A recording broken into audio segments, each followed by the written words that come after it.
हरे कृष्णा प्रभु जी। दंडवत प्रणाम। हरे कृष्णा सभी को। नित्य भागवतम क्लास में आप सभी का हर्षिता स्वागत करती है। आप सभी शुद्ध ज्ञानवान आत्माओं, शुद्ध आत्माओं को हर्षिता का दंडवत प्रणाम, कोटि कोटि नमन। प्रेयर स्टार्ट करते हैं। वाञ्छा कल्पतरुभक्षः कृपा सिंधु एव च पतितानां पावनेभ्यो वैष्णवेभ्यो नमो नमः। हरे कृष्णा कृष्ण कृष्ण हरे हरे, हरे राम राम राम हरे हरे। प्रभु जी वॉइस क्लियर है? Okay, thank you. तो आज का जो हमारा चैप्टर है 8वां अध्याय और 20वां चैप्टर, 20वां अध्याय 8th कैंटो और 20वां चैप्टर। चैप्टर का नाम है भगवान वामन जी का विराट रूप होकर दो ही पग से पृथ्वी और स्वर्ग को नाप लेना। जैसे कि हम पिछली क्लासेस में संगी से मोना माता जी, देन वीना माता जी, फिर रीना माता जी, आभा माता जी ने काफी चीजें एक्सप्लेन की कि भगवान ने वामन अवतार लिया। वामन का अर्थ है बोना, मीन्स जिसकी हाइट शॉर्ट होती है उसे कहते हैं बोना। भगवान ने एक बौने ब्राह्मण का अवतार लिया और राजा बलि के पास गए दान लेने के लिए। तो उसी स्टोरी को आगे कंटिन्यू है। श्री सुखदेव जी कहते हैं, राजन, जब कुल गुरु शुक्राचार्य ने इस प्रकार कहा, तब आदर्श गृहस्थ राजा बलि ने एक क्षण चुप रहकर बड़ी विनय और सावधानी से शुक्राचार्य के प्रति यूं कहा। राजा बलि ने कहा, भगवान, आपका कहना सत्य है। गृहस्थ आश्रम में रहने वालों के लिए वही धर्म है जिससे अर्थ, काम, यश और आजीविका में कभी किसी प्रकार बाधा न पड़े। परंतु गुरुदेव, मैं प्रहलाद जी का पौत्र हूँ और एक बार दान देने की प्रतिज्ञा कर चुका हूँ। अतः अब मैं धन के लोभ से ठग की भांति इस ब्राह्मण से कैसे कहूं कि मैं तुम्हें नहीं दूंगा। जैसे कि 19 अध्याय में हमने पढ़ा, कल रीना माता जी ने एक्सप्लेन किया था कि जब वामन अवतार श्री हरि लेते हैं और तीन पग का दान मांगते हैं राजा बलि से, और राजा बलि बिना कुछ सोचे समझे उन्हें प्रतिज्ञा दे देते हैं, उन्हें वचन दे देते हैं कि हाँ वो उन्हें दान देंगे। जबकि शुक्राचार्य जो कि दैत्यों के गुरु हैं, वो राजा बलि को मना भी करते हैं, लेकिन फिर भी वो उनकी अवहेलना करते हैं, उनकी आज्ञा का पालन नहीं करते हैं और उन्हें वामन जी को प्रतिज्ञा कर देते हैं कि मैं आपको दूंगा क्योंकि आप दान के लिए आए हैं। राजा बलि जैसे कर्ण थे, वो भी दान के लिए बहुत प्रसिद्ध हुए, वैसे राजा बलि भी दान के लिए बहुत प्रसिद्ध हैं। तो इस चैप्टर में शुक्राचार्य से कहते हैं कि मैं प्रहलाद जी का पौत्र हूँ, एक बार अगर दान देने की प्रतिज्ञा कर ली है तो मैं उससे पीछे नहीं हटूंगा, चाहे मुझे कुछ भी देना पड़े। एक लाइन इसमें आई है, गृहस्थ आश्रम में रहने वालों के लिए वही धर्म है जिससे अर्थ, काम, यश और आजीविका में कभी किसी प्रकार की बाधा न पड़े। गृहस्थ आश्रम में जो लोग रहते हैं उनका, हम सभी गृहस्थ आश्रम में हैं तो हम सभी को पता है कि मेन मोटिव होता है कि अर्थ मीन्स धन कमाना, यश, आजीविका हमेशा चलती रहे, मतलब प्रभु के नाम के साथ साथ हमें अपने परिवार को भी चलाना होता है, तो उसमें किसी प्रकार की बाधा नहीं पड़नी चाहिए। और फिर कहते हैं कि मैं इस ब्राह्मण को कैसे मना कर दूं, जब मैं एक बार प्रतिज्ञा कर चुका हूं कि मैं उन्हें 3 पग दान दूंगा, तो मैं उन्हें मना नहीं कर सकता। इस पृथ्वी ने कहा है कि असत्य से बढ़कर कोई अधर्म नहीं। सबसे बड़ा अधर्म है असत्य बोलना, इससे बड़ा कोई अधर्म नहीं है। मैं सब कुछ सहने में समर्थ हूं, परंतु झूठे मनुष्य का भार मुझसे नहीं सहा जाता।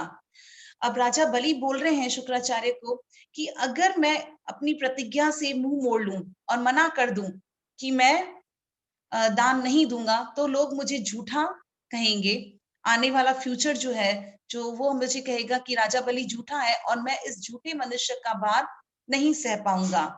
मैं नरक से, दरिद्रता से, दुख के समुद्र से, अपने राज्य के नाश से और मृत्यु से भी उतना नहीं डरता जितना ब्राह्मण से प्रतिज्ञा करके उसे धोखा देने से डरता हूँ। बहुत अच्छा पॉइंट है, आप ध्यान से सुनिएगा कि राजा बलि बोल रहे हैं कि मैं दुख, दरिद्रता, गरीबी किसी से नहीं डरता, भले चाहे मेरा राज्य भी नाश हो जाए, लेकिन एक ब्राह्मण को किया गया वचन, एक ब्राह्मण को दिया गया गई प्रतिज्ञा, उससे धोखा करने से डरता हूँ। ब्राह्मणों को 4 वर्ण हमने पढ़े, ब्राह्मण, वैश्य, क्षत्रिय, शूद्र। तो सबसे ऊंचा स्थान ब्राह्मण का है। इसीलिए जब भी हम लोगों के कोई हवन होता है, यज्ञ होता है, मतलब ब्राह्मणों को हम लोग एज अ पूछते हैं, क्योंकि ब्राह्मण इज वेरी इंपॉर्टेंट। तो वो ये बोल रहे हैं कि ब्राह्मण से प्रतिज्ञा करके उसे धोखा देने से मैं डरता हूँ। इस संसार में मर जाने के बाद धन आदि जो वस्तुएं साथ छोड़ देती हैं, यदि उनके द्वारा दान आदि से ब्राह्मण को संतुष्ट न किया जा सका, तो उनके त्याग का लाभ ही क्या रहा। हम मोस्टली क्या दान करते हैं? कपड़े, धन, ये सभी तो दान करते हैं। और ये तो वैसे भी मृत्यु के बाद सब छोड़ने वाली चीजें हैं। ना कोई कपड़े लेके जाता है, ना कोई मकान, ना कोई दुकान, ना सोना, ना चांदी। तो तो फिर इन चीजों को मतलब ब्राह्मणों को देकर भी अगर हम संतुष्ट न करें तो क्या फायदा। यदि उनके द्वारा दान आदि से ब्राह्मणों को संतुष्ट न किया जा सके, तो उनके त्याग का लाभ ही क्या रहा। दधीची, शिबी आदि महापुरुषों ने अपने परम प्रिय दुस्तज प्राणों का दान करके भी प्राणियों की भलाई की है। जैसे हमने स्टार्टिंग में एक बार स्टोरी में ही भागवतम में पढ़ा था, महर्षि दधीची थे, उनके उन्होंने स्वर अपनी इच्छा से इंद्र के सामने ही प्राण त्यागे, और उनकी हड्डियों से शस्त्र बनाया गया और दैत्यों के संहार के लिए। तो जब उन्होंने अपनी खुशी से अपने प्राणों का दान कर दिया, तो ये तो मटेरियल चीजें हैं, इससे दान करने में क्या नुकसान। इससे तो हमें दान करके ब्राह्मण को संतुष्ट किया जा सकता है, और उन सब ने भी प्राणियों की भलाई ही की है। फिर पृथ्वी आदि वस्तुओं को दान देने में सोच विचार करने की क्या आवश्यकता क्या आवश्यकता है। ब्राह्मण पहले युग में बड़े बड़े दैत्य राजों ने इस पृथ्वी का उपभोग किया है। पृथ्वी में उनका सामना करने वाला कोई नहीं था। उनके लोक परलोकों तो काल खा गया, परंतु उनका यश अब भी पृथ्वी पर ज्यों का त्यों बना हुआ है। यहाँ पे ये बोले कि पहले जो बड़े बड़े दैत्य थे, अगर हम कंस का नाम ले, हिरण्याकश्यप का ले, रावण का ले, तो कितने बड़े महान थे, और मतलब कितने विशाल थे, कितने शक्तिशाली थे। आज उनका कुछ भी बचा हुआ नहीं है, लेकिन फिर भी उनका नाम तो है। तो यहाँ पे वो यही कह रहे हैं कि परंतु उनका यश अब भी पृथ्वी पर ज्यों का त्यों बना हुआ है। हर्षिता ने कहीं पढ़ा था कि रावण राम से भी ज्यादा बुद्धिमान था, क्योंकि वो ब्राह्मण की हर नॉलेज रखता था। तो आप देखिए, भले उनका कुछ उनकी मतलब वो बोलते हैं ना, उनके कोई वंशज नहीं है, लेकिन फिर भी उनका यश तो है। गुरुदेव, ऐसे लोग संसार में बहुत हैं जो युद्ध में पीठ न दिखाकर अपने प्राणों की बलि चढ़ा देते हैं। जब ये पॉइंट आया कि जो युद्ध में पीठ न दिखाकर अपने प्राणों की बलि चढ़ा देते हैं, इसमें सबसे पहले हर्षिता को नाम याद आया अभिमन्यु का। चारों तरफ सर्कल्स में वो घिरा हुआ था अभिमन्यु, लेकिन फिर भी उसने हार नहीं मानी, पीठ दिखाकर नहीं भागा, और प्राणों की बलि दे दी। परंतु ऐसे लोग बहुत दुर्लभ हैं जो सत्य पात्र के प्राप्त होने पर श्रद्धा के साथ धन का दान करें। गुरुदेव, यदि उदार और करुणाशील पुरुष अपात्र याचक की कामना पूर्ण करके दुर्गति भोगता है, तो वह दुर्गति भी उसके लिए शोभा की बात होती है। अगर आप किसी को दान करके, आप पहली बात तो कभी भी किया हुआ दान कभी भी प्रभु जी की कभी विफल नहीं जाता, हमेशा आपको मिलता ही है। लेकिन चलो, अगर आपने दान कर दिया और आपको दुर्गति भी मिली, तो भी यश की बात होगी, शोभा की बात होगी कि आपने किसी का भला किया, आपने ब्राह्मण को दान दिया, आपका मन कहीं ना कहीं संतुष्ट होगा कि आपने अच्छा कर्म किया। फिर आप जैसे ब्रह्मवेता पुरुषों को दान करने से दुख प्राप्त हो, तो उसके लिए क्या कहना। इसलिए मैं इस ब्रह्मचारी की अभिलाषा अवश्य पूरी करूंगा। महर्षि, वेद विधि के जानने वाले आप लोग बड़े आदर से यज्ञ यागदि के द्वारा जिनकी आराधना करते हैं, वे वरदानी विष्णु ही इस रूप में हो अथवा कोई दूसरा हो। मैं इनकी इच्छा के अनुसार इन्हें पृथ्वी का दान करूंगा। अब राजा बलि शुक्राचार्य जी को क्या कह रहे हैं कि चाहे मैं तो कुछ भी हो जाए, इस ब्राह्मण की जो मैंने प्रतिज्ञा दी है वो मैं जरूर पूरी करूंगा। चाहे आप ये कह रहे हैं कि ये विष्णु का ही रूप है और मेरे पास आया है, या विष्णु की माया है, लेकिन कोई भी हो, लेकिन आया तो वो मेरे द्वार पे है, तो इसलिए मैं जरूर उन्हें दान दूंगा, अवश्य उनकी अभिलाषा को पूर्ण करूंगा। आप यज्ञ करते हैं और इन सबको यज्ञ जब भी किया जाता है तो मेन जो होता है आराध्य वो श्री विष्णु ही है। तो उनकी इच्छा के अनुसार अगर पृथ्वी दान करूंगा, यदि मेरे अपराध न करने पर भी ये अधर्म से मुझे बांध लेंगे, तब भी मैं इनका अनिष्ट नहीं चाहूंगा, क्योंकि मेरे शत्रु होने पर भी इन्होंने भयभीत होकर ब्राह्मण का रूप धारण किया है। यदि ये पवित्र कीर्ति भगवान विष्णु ही हैं, तो अपना यश नहीं खोना चाहेंगे, अपनी मांगी हुई वस्तु लेकर ही रहेंगे। मुझे युद्ध में मारकर भी पृथ्वी छीन सकते हैं, आखिर सब कुछ तो है हरि का ही, तो चाहे तो वो मुझे मारकर भी पृथ्वी छीन सकते हैं। और यदि कदाचित अगर ये कोई दूसरे हैं, तो मेरी बाणों से, चोट से सदा के लिए रणभूमि में सो जाएंगे। अगर वो चाहें तो क्या कर सकते हैं, मुझे युद्ध में हरा कर, मीन्स मुझे बाणों से छलनी कर कर भी मार सकते हैं। श्री सुखदेव जी कहते हैं, जब शुक्राचार्य जी ने देखा कि मेरा यह शिष्य गुरु के प्रति अश्रद्धालु है, अश्रद्धालु क्यों है, क्योंकि वो शुक्राचार्य जी की बात नहीं मान रहे थे तथा मेरी आज्ञा का उल्लंघन कर रहा है, तब देव की प्रेरणा से उन्होंने राजा बलि को शाप दिया। शुक्राचार्य जी ने राजा बलि को श्राप दिया। यद्यपि वे सत्य प्रतिज्ञ और उदार होने के कारण श्राप के पात्र नहीं थे, क्योंकि राजा बलि अपनी सद्गुणों पर, विचारों पर सही थे, लेकिन फिर भी कहीं ना कहीं उन्होंने अपने गुरु की अवहेलना की, उनकी अवज्ञा की। तो श्री शुक्राचार्य जी जो थे, उन्होंने कहा, मूर्ख, तू है तो अज्ञानी, परंतु अपने आप को बहुत बड़ा पंडित मानता है। तू मेरी उपेक्षा करके गर्व कर रहा है, तूने मेरी आज्ञा का उल्लंघन किया है, इसलिए शीघ्र ही तू अपनी लक्ष्मी खो बैठेगा। अब शुक्राचार्य जी उसे क्या श्राप दे रहे हैं कि तू बहुत बड़ा अपने आप को पंडित मानता है, ज्ञानी मानता है, लेकिन तू मूर्ख है, तू अपने गुरु की आज्ञा का उल्लंघन कर रहा है, और मैं तुझे श्राप देता हूं कि तू जल्द ही अपनी सारी लक्ष्मी, अपना सारा धन खो बैठेगा। राजा बलि बड़े महात्मा थे, अपने गुरुदेव के श्राप देने पर भी वे सत्य से नहीं डिगे। अब देखिए, वो गुरु ने श्राप दे दिया, उसे पता है कि मेरी क्या दुर्गति हो सकती है, मैं कितना नीचे जा सकता हूँ, लेकिन फिर भी अपने वचन पर वो अडिग रहे, बिल्कुल भी ना हिले। उन्होंने वामन भगवान की विधि पूर्वक पूजा की। अब उन्होंने वामन देवता की विधि पूर्वक पूजा की और हाथ में जल लेकर 3 पग भूमि का संकल्प कर दिया। और हाथ में जल लेकर, पहले जमाने में जब भी कोई श्राप या कुछ भी ऐसे संकल्प लिया जाता था, तो हाथ में थोड़ा सा जल लेकर कलश में से लिया जाता था, और उन्होंने कहा कि मैं संकल्प करता हूं, मैंने 3 पग भूमि आपको दे दी। उसी समय राजा बलि की पत्नी विंध्यावली, राजा बलि की जो पत्नी है उनका नाम है विंध्यावली, जो मोतियों के गहनों से सुसज्जित थी, वहां आई। उसने अपने हाथों भगवान वामन के चरण पखारने के लिए जल से भरा सोने का कलश लाकर दिया। अब उन्होंने भगवान वामन की, दोनों हस्बैंड वाइफ राजा बलि और विंध्यावली ने, दोनों ने उनके पैर धुलाए और उनको उनकी क्या बोलते हैं, आवभगत की, और उनके चरणों का विश्व पावन जल अपने सिर पर चढ़ाया, और जल लेकर अपने सिर पर चढ़ाया।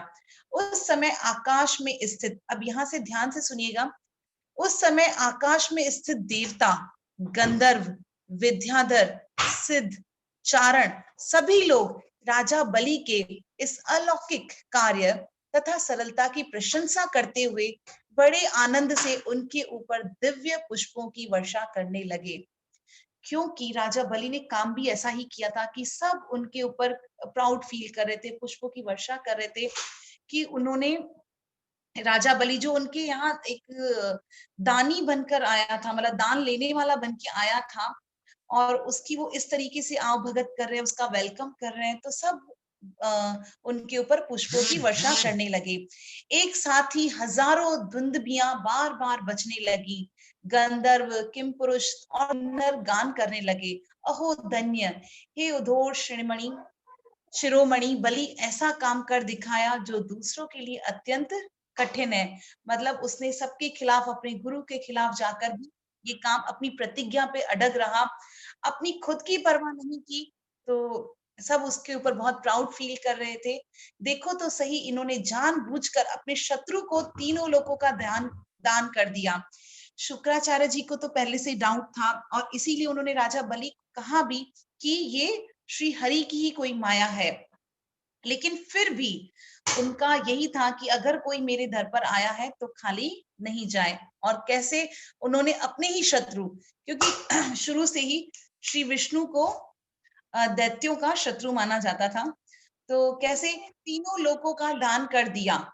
इसी समय एक बड़ी अद्भुत घटना घट गई। अब देखिए अद्भुत घटना क्या घटी।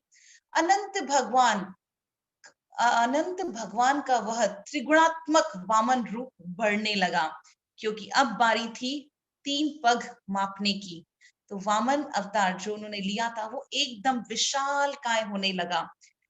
वह यहां तक बढ़ा कि पृथ्वी, आकाश, दिशाएं, स्वर्ग, पाताल, समुद्र, पशु, पक्षी, मनुष्य, देवता और ऋषि सब के सब उसी में समा गए। आप इमेजिन करके देखिए, कहाँ वामन अवतार होने से और कहाँ वो अपना इतना विशाल का शरीर की सारी दिशाएं, आकाश, पृथ्वी, उस हम बोल सकते हैं बहुत बहुत विशाल काय रूप में समा गए। ऋत्विज, आचार्य और सदस्यों के साथ बलि ने समस्त ऐश्वर्यों के एकमात्र स्वामी भगवान के उस त्रिगुणात्मक शरीर में पंचभूत इंद्रिय और उनके विषय, अंतःकरण और जीवों के साथ वह संपूर्ण त्रिगुणमय जगत, त्रिगुणमय मीन्स जगत देखा, मतलब पाताल लोक, स्वर्ग लोक और पृथ्वी लोक, सब लोग उसी में ही दिख रहे थे। राजा बलि ने विश्व रूप भगवान के चरण तल में रसातल, चरणों में पृथ्वी, पिंडलियों में पर्वत, घुटनों में पक्षी, जांघों में मरुदगण को देखा। इस प्रकार भगवान के वस्त्रों में संध्या, ग्वास्थनों में प्रजापति गण, जगन स्थल में अपने सहित समस्त असुर गण, नाभि में ही आकाश, कोख में सातों समुद्र और वक्ष स्थल में नक्षत्र समूह देखे। सारे ब्रह्मांड, सारी सृष्टि को उन्होंने अपने अंदर समा लिया। इमेजिन करिए कि नाभि में श्री हरि के आकाश है और वक्ष स्थल पर नक्षत्र समूह है। उन लोगों को भगवान के हृदय में धर्म, स्तनों में ऋतु और सत्य वचन, मन में चंद्रमा, वक्ष स्थल पर हाथों में कमल लिए लक्ष्मी जी, कंठ में सामवेद और संपूर्ण शब्द समूह उन्हें दिखे।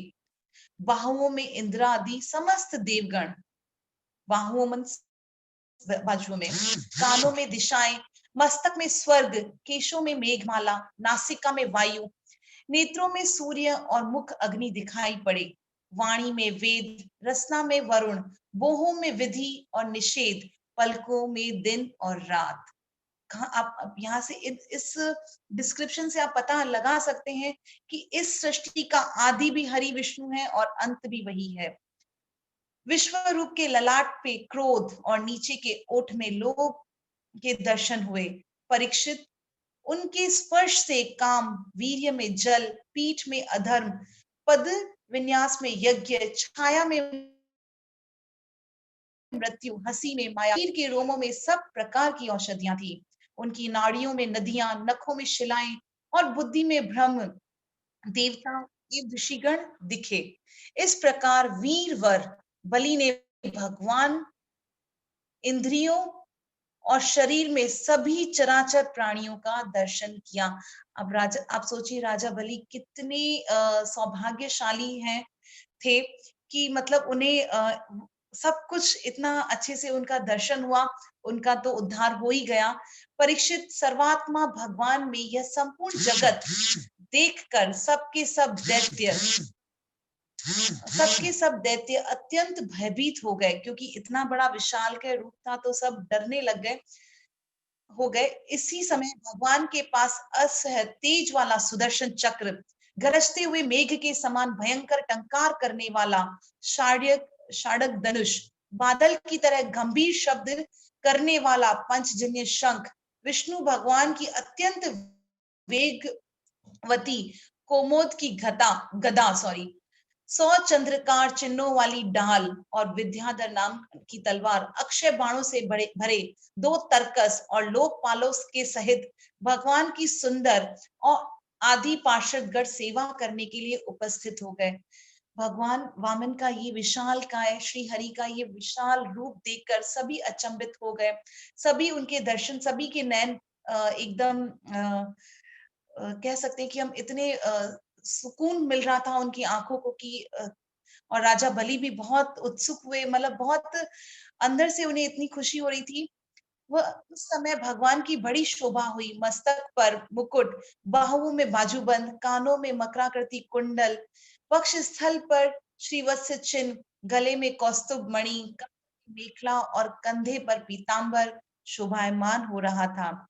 वे 5 प्रकार की पुष्पों की बनी वनमाला धारण किए हुए थे, जिस पे मधुलोभी भौरे गुंजार कर रहे थे। उन्होंने अपने एक पग से बलि की सारी पृथ्वी नाप ली। उन्होंने पहले तो इतना विशाल काय अपना रूप किया और एक पग से सारे पृथ्वी लोक को नाप लिया। शरीर से आकाश और भुजाओं शरीर से आकाश और भुजाओं से दिशाएं घेर ली। दूसरे पग से उन्होंने स्वर्ग को भी नाप लिया। एक पग से पृथ्वी लोक नाप लिया और दूसरे पैर से स्वर्ग लोक को भी नाप लिया। अब बचा बाकी तीसरा पैर।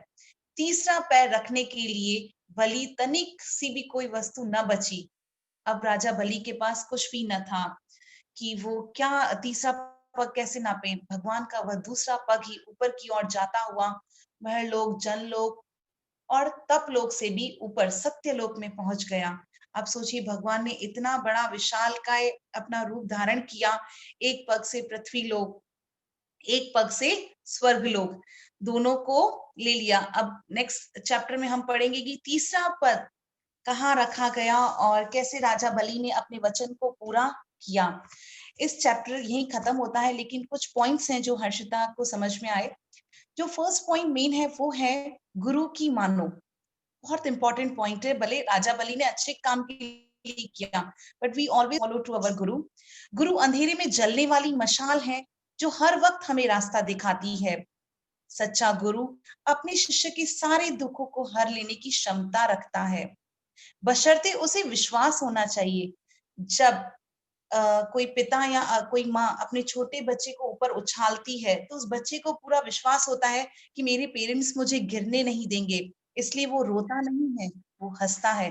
तो उतना विश्वास, बल्कि उससे ज्यादा, पर एटलीस्ट उतना विश्वास तो हमें अपने गुरु पर रखना ही चाहिए। जो दूसरा पॉइंट था वो था कमिटमेंट। अगर आपने कमिटमेंट कर दिया, so you have to fulfil it, क्योंकि commitment is an action, not a word. Commitment is an action, not a word. एक बार कर लिया तो पूरा करना चाहिए, अपना प्रॉफिट नहीं देखना चाहिए।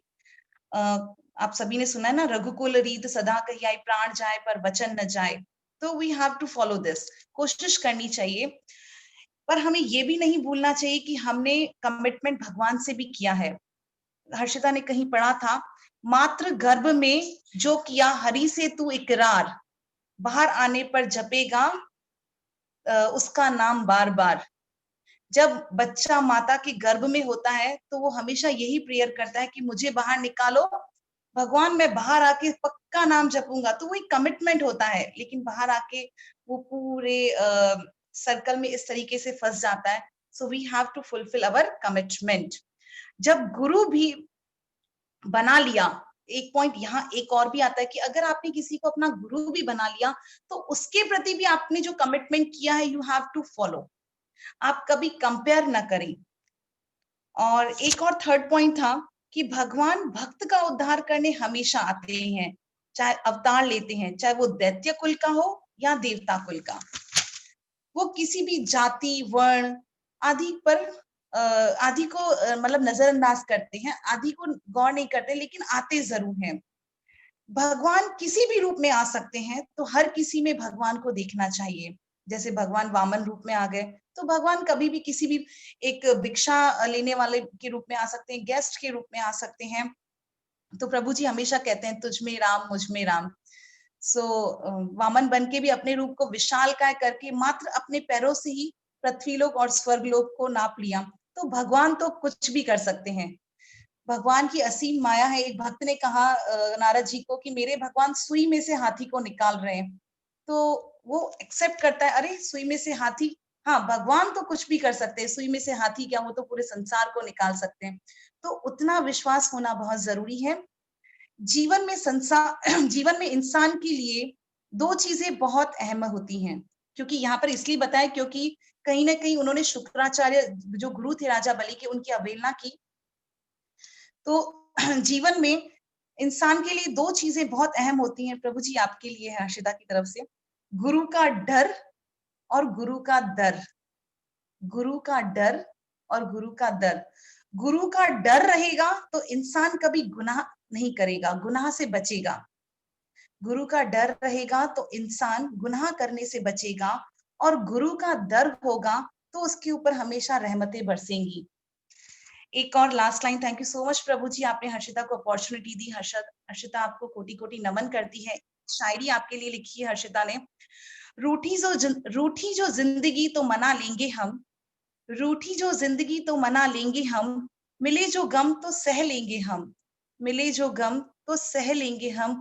बस गुरुजी आप रहना हमेशा साथ हमारे, बस गुरुजी आप रहना साथ हमारे, तो निकलते हुए आंसुओं में भी मुस्कुरा लेंगे हम, तो निकलते हुए आंसुओं में भी मुस्कुरा लेंगे हम। कोई गलती हुई हो तो क्षमा कीजिएगा। थैंक यू सो मच प्रभु जी। वाह सभी वाह, को हरे कृष्ण। क्या बात है हर्षिता, बहुत बढ़िया, बहुत बढ़िया हर्षिता।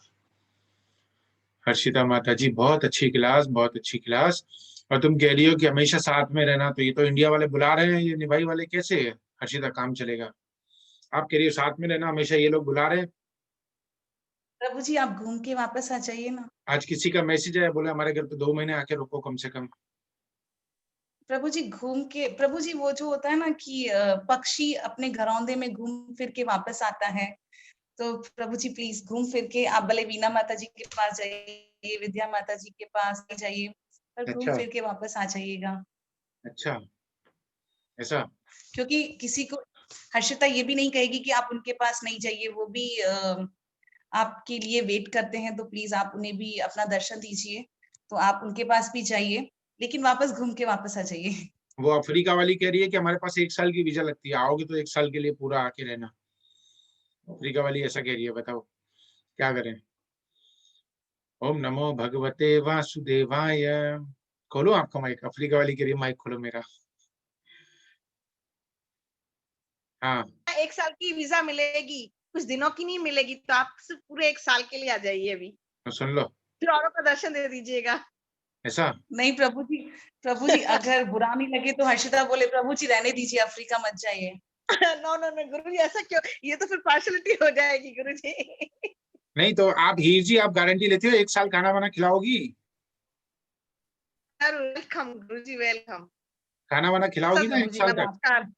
जी जी प्रभु जी जी जी, आप सब गुरु सब है ना, आपकी नमस्कार। इच्छा, आपको जहाँ जाना है। फिर अभी हर्षिता क्या बोले? नहीं नहीं, हर्षिता जैसे बोलेगी वैसा करेंगे भैया हम तो। हर्षिता बोलेगी नहीं जाओ तो नहीं जाएंगे। नहीं नहीं प्रभु जी। नहीं नहीं, हर्षिता तो हमारी चिक्की लगी है, हर्षिता जैसा बोलेगी वैसा।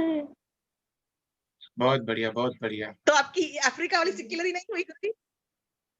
आप हो प्रभु जी जाओगे अब। पार्शलिटी हो रही है, हरे आप कृष्णा। अब आप होने लगी हो शिकी लगी, थोड़ा थोड़ा कंटिन्यू आने लगी हो, अब होने लगी हो। अच्छा ऐसा। हम्म। So much. देखो, गुरु को प्यारा कौन होता है? गुरु को प्यारा वो नहीं होता जो गुरु को खाना खिलाए, गुरु को प्यारा वो नहीं होता जो गुरु को पैसा दे, गुरु को प्यारा वो होता है जो गुरु को समय दे, जो गुरु की आज्ञा में चले। गुरु को प्यारा वो नहीं होता जो गुरु का नाम वाह गुरु वाह गुरु वाह गुरु करता रहे, वो प्यारा नहीं होता। गुरु को प्यारा वो होता है जो गुरु की आज्ञा का पालन करे, जो आज्ञा में चले, ठीक है ना? तो वो होता है। ये पैसा वैसा तो आने का खेल है, और इस चैप्टर में तो आपने सुना ही सबने कि कितने अच्छे से बताया। राजा बलि से एक शिक्षा तो मिलती है, प्राण जाए पर वचन न जाए। आप जो वचन मुंह से निकालते हो वो तुरंत आपको पूरा करना है। अगर आपने वचन पूरा नहीं किया, जैसे किसी ने मजाक में भी आपने बोल दिया कि मुझे कुछ भी देना है, अगर आपने बोल दिया और बाद में अगर आपने वो नहीं दिया, तो इसमें क्या होता है, उसके चक्कर में आपको कई जन्मों के बाद भी वो चुकाना पड़ेगा आके, क्योंकि आपने वचन दे दिया। इसलिए प्राण जाए पर वचन न जाए। मुंह से निकली हुई बात सत्य वचन इसलिए मना करते हैं, ऐसे मत बोलो। अगर कुछ चीज है, कैपेसिटी है, तो दे दो। हाँ, एक बात दूसरी भी आती है, दूसरे वे में भी बताते हैं कि किसी ने सोचा, किसी के पास पैसे नहीं है, उसने सोचा यहाँ पे आश्रम बनना है, चलो मैं ना 10 लाख रुपीस दान दूंगी। उसके मन में आया, पर उसको कुछ दिवालिया हो गया, पैसा नहीं रहा, या उसका भाव अच्छा था, तो उसको पुण्य चला गया उसके खाते में। और जिसने बोल दिया सत्य वचन, उसके खाते में भी पुण्य चला गया। लेकिन सत्य वचन वाले को बाद में कैसे भी चुकाना पड़ेगा, तो उसको देना पड़ेगा। तो इसलिए कभी भी हम कुछ बोलते हैं ना, वचन कोई भी देते हैं, काफी लोग ऐसे हैं, ऐसे अंधाधुंध वचन दे देते हैं, चलो मैं ये काम करूंगी। जैसे वो हमारी एक फुलेरा वाली वर्षा जी, आज तो आई नहीं है इसलिए बता रहे हैं। वो क्या करती है, वो जब भी आती है वचन देके जाती है कि मैं रोज आऊंगी, फिर 2 दिन आती है, फिर गायब हो जाती है, आज तो आई नहीं, अरे आ गई आ गई, अरे आ गई। सुन तो नहीं लिया, सुन तो नहीं लिया, हरे कृष्णा जी, हरे कृष्णा। सुन तो नहीं लिया आपने, कुछ बोल रहे थे हम, सुन लिया लिया। मैंने। माफ कर दो, माफ कर दो, ऐसे ही बोल दिया हमने, मजाक में बोल नहीं नहीं, चलेगा चलेगा। देखो अभी कई बार क्या होता है कि अगर गुरु भी अपने कोई मिस पॉइंट निकालते हैं, तो वो भी हमें ऊपर उठाने के लिए निकालते हैं, हमें नीचे करने के लिए नहीं उठाते हैं। अभी आपने कुछ बोला तो हमें उससे ऊपर उठने की लेवल हमको करनी चाहिए कि हमको और ऊपर उठना है और सही है, उठना है। बहुत बढ़िया। हरे कृष्णा। आपकी बात से हम बहुत खुश हुए। एक दिन आपके घर में भी आके खाना खाएंगे पक्का, आपकी बात से बहुत खुश। जरूर जरूर। उस दिन तो शायद मेरी खुशी का कोई ठिकाना नहीं होगा। वाह वाह, तो चलो आपके घर में खाएंगे आके खाना। आपकी बात से बहुत खुशी हुई जी। हर्षिता माता जी क्या प्रभु कह जी रही? हर्षिता के खाइएगा। क्या? प्रभु जी हर्षिता के घर भी खाना खाइएगा। तुम तो बोलो भी मत बाबा, तुम तो बोलो भी मत। ये खाना खिलाती है, एक के बाद एक, मतलब पूरे 10 परिवार में 10 सदस्य हैं, एक एक करके 10 फुलके ले आते हैं। नहीं, एक मेरे मेरे हिस्से का भी खाना पड़ेगा, एक मेरे हिस्से का भी। तुम्हारे घर तो नहीं खाना भैया, हम तो वर्षा जी के यहाँ पे खाएंगे जाके फुलेरा में। वो खिलाती है, वो प्यार से बनाती है, अपने बेटों को खिलाती है, हमें भी बेटा समझ के खिला देगी, तो अच्छा हो जाएगा, हम भी खा लेंगे और क्या है ना। खैर, तो इसलिए वचन, प्राण जाए पर वचन नहीं जाना चाहिए। वचन जो दिया, वो वचन कैसे भी निभाना चाहिए, पता है। नहीं तो इसलिए ये सारे हमारे जो कर्म बनते हैं वो उसी से बनते हैं। अब राजा बलि से ये बात सीखने को हमको मिलती है। और रही जो गुरु वाली बात, तो वो देखो, आज जब भी आप कर्म करते हो, जैसे हर्षिता माता जी ने बहुत सारे एग्जाम्पल दे दिए हैं ऑलरेडी, लेकिन जब भी आप कुछ कर्म करते हो, आप एक चीज सोचो। जैसे उदाहरण के लिए ले लो, आपका नाम, किसका नाम लूं, बताओ किसका नाम लूं, किसका नाम लूं, बताओ, कोई हाथ ही ऊपर नहीं कर रहा। किसका नाम लूं, एक उदाहरण देना है। ओके, चलो, दिशा का जैसे हाथ ऊपर आया। अब दिशा का हाथ ऊपर आया, अब दिशा ने बोला कि दिशा कोई कर्म करने जा रही है, कोई काम करने के लिए जा रही है, चाहे आप बड़े हो, सबके लिए है ये टॉपिक। जब भी आप कोई काम करने जा रहे हो बाहर, तो आप काम कर रहे हो, तो काम करने से पहले सोचो कि ये काम अच्छा है कि गलत है, ये काम सही है कि गलत है। और अगर ये सही हुआ तो ओके, अगर गलत हुआ तो इल्जाम किसके ऊपर आएगा? मेरे ऊपर नहीं आएगा, मेरे मम्मी पापा के ऊपर आएगा। नाम बदनाम किसका होगा? मेरा नहीं होगा, मेरे माँ बाप का होगा, जिन्होंने मुझे पाला, जिन्होंने मुझे बड़ा किया। क्या बोलेंगे? अच्छा, आप समझो 50 साल के हो, समझो किसी के मम्मी पापा नहीं है, जैसे दयाल जी ने हाथ ऊपर किया, बड़े लोगों ने जिन्होंने हाथ ऊपर किया, जिनके अगर किसी के मम्मी पापा नहीं है, तो भी नाम आएगा। क्या नाम आएगा? अरे फलाने की बेटी है, अरे फलाने का बेटा है। क्यों, तुम्हारा खानदान ऐसे ही है क्या? तुम लोग ऐसी झूठ बोलते हो क्या? ऐसा नाम आएगा कुछ भी काम करते हो। इसलिए कभी भी कुछ भी करते तो हमें सोचना चाहिए कि पीछे आप सिर्फ अकेले नहीं हो, आपके साथ पूरा परिवार जुड़ा हुआ है, पूरा नाम आता है ना। इवन सत्संगी हो आप, तो आपके पीछे नाम आता है कि आप ये सत्संगी है। क्या, अगर आप झूठ बोलते हो, आप कुछ भी करते हो, आपके पीछे एक ठप्पा लगा हुआ है। हीर जी रहती है अफ्रीका में, अभी वो कुछ भी करती हैं, लेकिन एक ठप्पा लग गया है कि मैं, कि आई एम सत्संगी, और आप सत्संगी हो, इसमें डाउट नहीं है। तो अब आप जो भी कर्म करने जाओ, उससे पहले सोचो। उदाहरण के लिए, आप किसी के मन में आ रहा हो अंडा खाने के लिए, कोई खाता हो तो, उसके मन में आ रहा हो, तो वो उससे पहले ये मत सोचे। बर्ड फ्लू देख के तो छोड़ देगा कि बर्ड फ्लू आ गया है, लेकिन वो ये देख के छोड़ दे कि नहीं, मैं सत्संगी हूँ, मैं भजन गाती हूँ, मैं कीर्तन करती हूँ, मैं कीर्तन सुनती हूँ, मैं जप करती हूँ, तो मेरे को सूट नहीं करता, तो मेरे को कहाँ से सूट करता है, हैं? तो ऐसे करके वो छूट भी जाएगा जब हम खुद से ही बात करेंगे। क्योंकि अभी इस समय बाप कौन हुआ आपका? अगर आप सत्संगी हो और आप अंडा खा रहे हो, तो इस समय आपका बाप कौन हुआ? इस समय आपका बाप कृष्ण हुआ। तो किसका नाम खराब होगा? गुरु का नाम खराब होगा, कृष्ण का नाम खराब होगा, डायरेक्ट भगवान का नाम खराब होगा। आप सोचो, जो जगत का पिता है, जिसने हमको अपनी शरण में लिया है, आज हम जो सत्संग में बैठे हुए हैं, इसका मतलब किसकी बदौलत बैठे हैं? हम भगवान की बदौलत बैठे ना। भगवान ने हमको शरण में लिया है, तो हम बैठे हुए हैं। जूम की व्यवस्था किसने कराई? ओ, तो जूम की कंपनी ने कराई। अरे जूम की कंपनी को कहाँ से प्रेरणा आई? किसी अमेरिका ने दी होगी। अमेरिका ने दी तो अमेरिका को प्रेरणा कहाँ से आई? हर चीज के पीछे अगर आप लॉजिक लगाओगे तो फाइनल डेस्टिनेशन आता है भगवान कृष्ण। कि भगवान कृष्ण अगर प्रेरणा नहीं दें तो कोई काम हो नहीं। जैसे बताया ना कि एक बूढ़ी माई थी, वो हर काम कहती कि भगवान करता है, भगवान करता है, भगवान करता है। तो एक आदमी था इसके जैसा, रावण के जैसा। वो बोला जा, और जाके इसको, नौकर को बोला जाके इसको खूब सारा अनाज दे के आ, और दे के आ, इसका घर भंडार भर के आ, सोना भी दे के आ, जा इसको। लेकिन ये पूछेगी किसने भेजा है, तो मत बोलना भगवान ने भेजा है, बोलना शैतान ने भेजा है। तो गया देने के लिए नौकर, तो बोले कि भाई ये किसने भेजा है, पूछ तो सही माई। माई ने पूछा ही नहीं, माई ने लेके थैंक यू बोल के जाने लग, भेज दिया उसको। वो बोले अरे माई रुको तो सही, पूछ तो सही भेजा किसने। बोले क्या पूछना भैया, भगवान चाहे तो शैतान के हाथ से भी भेज सकता है, तो उससे पूछ के क्या करूं। तो उसके भाई सर डिले हो गए कि यार ये बात है। तो हकीकत बात यही है कि भगवान इस समय, आपका पिता कौन है? भगवान है। और आपका खानदान तो है ही, क्योंकि आप शरीर में तो रहते ही हो सब लोग, है ना। मैं कमल, मैं हर्षिता, मैं आभा, मैं बुआ, मैं हीर, मैं सेठानी, मैं सेठ, मैं विधि, जो भी नाम आपके मुंह पे आता है, आपका नाम आता ही आता है कहीं ना कहीं पर। हो सकता है सत्संग में कम आता हो, लेकिन बाजार में तो आता ही आता है। तो आता है तो फिर आपके पीछे पूरा परिवार जुड़ा हुआ है। तो परिवार जुड़ा हुआ है, तो आपको ध्यान रखना है कि आप कुछ भी गलत काम करोगे, सीधा का सीधा आपके पेरेंट्स के ऊपर उंगली उठेगी। क्यों? सही है कि नहीं? सही है ना। अच्छा, आज भजन गाती है दिशा, तो क्या बोलते हैं सब लोग? ओ सीमा की बेटी बहुत अच्छी भजन गाती है, ओ बबली की बेटी बहुत अच्छी भजन गाती है, ऐसे कहते हैं ना। कहते हैं जब तारीफ कर रहे हैं, तो जब बुराई आएगी तो भी नाम किसका खराब होगा? ओ माँ ही ऐसी होगी, बाप ही ऐसा होगा, खानदान ही ऐसा होगा। तो इसलिए हमें कोई भी कर्म करने से पहले सोचना चाहिए। यहाँ पर राजा बलि ने जो प्रूफ दिया, ये बात क्यों बता रहे खानदान वाली? राजा बलि किसके खानदान के थे बताओ? क्वेश्चन आया। जैस विद्या जी। प्रभु जी प्रहलाद के पौत्र थे वो। हाँ, प्रहलाद के खानदान के थे, प्रहलाद के खानदान के थे। और अगर वो नहीं करते, वचन पे मुखर जाते, तो किसका नाम खराब होता? प्रहलाद का। प्रहलाद का ही होता। सीधी बात है, खानदान के बड़े बुजुर्गों का नाम ही खराब होता है। इसलिए हम जो भी करते हैं, अगर ये समझ एक बैठ जाए ना, तो कोई लड़की भाग के शादी नहीं करे। अगर एक ये समझ बैठ जाए कि यार तेरे पीछे कितने लोगों का नाम खराब होगा, एक लड़का भाग के शादी नहीं करे। पता है, कोई आदमी गलत करने का नहीं सोचे कि नहीं यार मेरे पीछे मेरे खानदान का नाम खराब होगा, जो राजा बलि ने समझ दिखाई। तो खैर, बहुत अच्छा अध्याय था, ज्यादा नहीं लेंगे इसको, अब भजन की तरफ थोड़ा चलते हैं। एक दो लोगों को अच्छा बता दें आपको, कल सुबह, कल फ्राइडे है, ध्यान से सुनना बुआ, नानी, जो लोग भूल जाते हैं उनको बता रहे, देवीदास, हीर जी, कल सुबह फ्राइडे है, तो कल सुबह सत्संग होगा इंडिया के टाइम 11:30 पे। ठीक है, 11:30 बजे इंडिया के।